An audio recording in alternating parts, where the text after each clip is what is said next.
حضرت سیدنا عبداللہ بن احمد سے منقول ہے کہ ایک دن میں اپنے والد محترم حضرت سیدنا احمد بن حنبل رحمۃ اللہ علیہ کے ساتھ اپنے گھر میں تھا کہ کسی نے دروازے پر دستک دی۔ میرے والد نے فرمایا بیٹھے جاؤ، دیکھو کون ہے۔ میں باہر گیا تو ایک باپردہ خاتون کھڑی تھی۔ اس نے مجھ سے کہا، اے عبداللہ، احمد بن حنبل رحمۃ اللہ علیہ سے میرے اندر آنے کی اجازت طلب کرو۔ میں والد صاحب کے پاس آیا اور اس خاتون کے متعلق بتایا تو انہوں نے اجازت عطا فرما دی۔ وہ آئی اور سلام کر کے بیٹھ گئی، پھر پوچھا، اے ابو عبداللہ، میں رات کو چراغ کی روشنی میں صوت کاٹتی ہوں، جب کبھی چراغ بجھ جائے تو چاند کی روشنی میں بھی صوت کاٹتی ہوں۔ کیا صوت فروخت کرتے وقت خریدار کے سامنے یہ ظاہر کر دینا مجھ پر لازم ہے کہ یہ صوت چاند کی روشنی میں تیار کیا گیا ہے اور یہ چراغ کی روشنی میں؟ میرے والد محترم حضرت سیدنا احمد بن حنبل رحمۃ اللہ علیہ نے فرمایا، اگر آپ ان دونوں میں فرق کر سکتے ہیں تو ضروری ہے کہ دونوں کو علیحدہ علیحدہ فروخت کریں۔ خاتون نے پھر سوال کیا، اے ابو عبداللہ، کیا شدت مرض کی وجہ سے مریض کا کراہنا یا آہ برنا شکوہ کہلائے گا؟ فرمایا، میں امید کرتا ہوں کہ یہ شکوہ نہیں، لیکن تمام غموں اور مصیبتوں کی فریاد اللہ تعالیٰ کی بارگاہ میں کی جاتی ہے۔ متقی خاتون رخصت ہو گئی۔ میرے والد نے مجھ سے فرمایا، میرے بیٹے، میں نے آج تک ایسا شخص نہیں دیکھا جس نے اس خاتون کی مثل سوال کیا ہو۔ جاؤ دیکھو یہ خاتون کون ہے اور کہاں رہتی ہے۔ میں اس کے پیچھے پیچھے گیا تو دیکھا کہ وہ حضرت سیدنا بشر حافی رحمۃ اللہ علیہ کے گھر میں داخل ہو گئی۔ وہ آپ رحمۃ اللہ علیہ کی ہمشیرہ تھی۔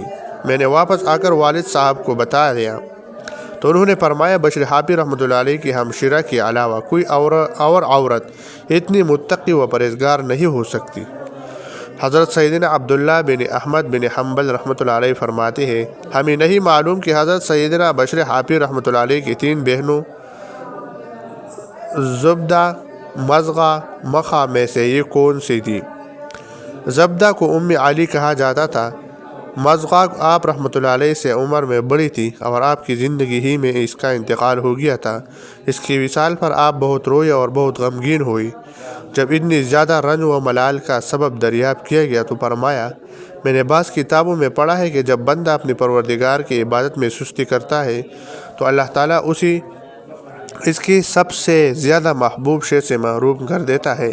میری ہمشیرہ مجھے دنیا میں سب سے زیادہ پیاری تھی، اب وہ مجھ سے جدا ہو گئی۔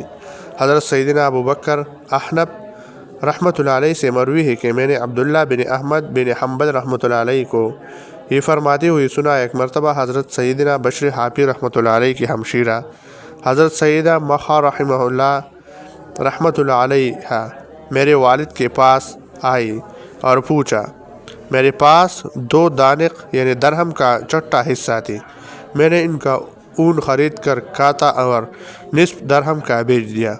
میرا کھانے پینے کا پورے ہفتے کا خرچ 1 دانق ہے۔ ہوایوں کے حاکم شہر ابن طاہر ہمارے گھر کے قریب سے گزرا، اس کے ساتھ مشعلیں بھی تھی۔ ہمارے گھر کے قریب کھڑا ہو کر وہ چند کارندوں سے گفتگو کرنے لگا۔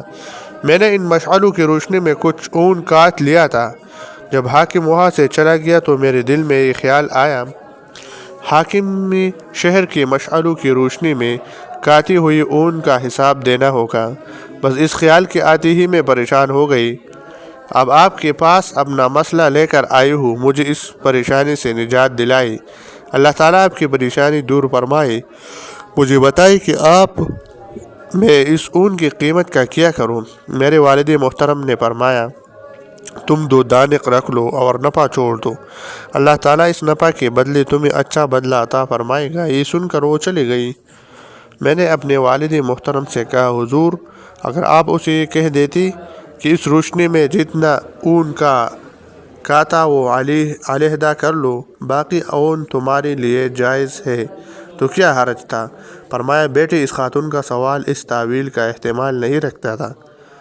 پھر فرمایا، تم جانتے ہو وہ کون تھی؟ میں نے کہا، ہاں، وہ زمانے کی مشہور ولی حضرت سیدنا بشر حافی رحمۃ اللہ علیہ کی ہمشیرہ تھی۔